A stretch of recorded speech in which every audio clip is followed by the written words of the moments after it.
Hello વિદ્યાર્થી મિત્રો, આજના વિડીયો લેક્ચરમાં આપણે અકાઉન્ટ વિષયને લગતા એક એમસીક્યુની ચર્ચા કરીશું. એમસીક્યુ છે, રોકાણના હિસાબો કોણ રાખે છે? ઓપ્શન એ છે ફક્ત દલાલો જ રાખે છે, ફક્ત કંપનીઓ જ રાખે છે, ત્રીજું છે રોકાણકાર કોઈ પણ વ્યક્તિ રાખે છે, કે ચોથું શેરબજારના સત્તાવાળાઓ રાખે છે.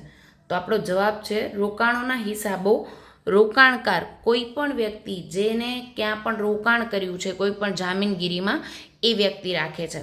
ફક્ત શેરબજારના સત્તાવાળાઓ માટે પણ રોકાણોના હિસાબો નથી, દલાલો કે કંપનીઓ માટે પણ ફક્ત એમના માટે રોકાણોના હિસાબો નથી. કોઈ પણ વ્યક્તિ જે રોકાણની ખરીદ વેચાણ કરે છે તે વ્યક્તિ કયું રોકાણ કઈ દાર્શનિક કિંમત થી હતું, એની મૂડી કિંમત શું છે, દલાલી કેટલી પે કરવામાં આવી, સ્ટેમ્પ ડ્યુટી કેટલી પે કરી, વ્યાજની આવક કેટલી થઈ, તેને નોંધવા માટે એ રોકાણોના હિસાબો રાખે છે, જેથી વર્ષના અંતે એ જાણી શકે કે ઘણા બધા રોકાણોમાંથી એને ઓલ ઓવર કેટલો નફો કે નુકસાન થયું.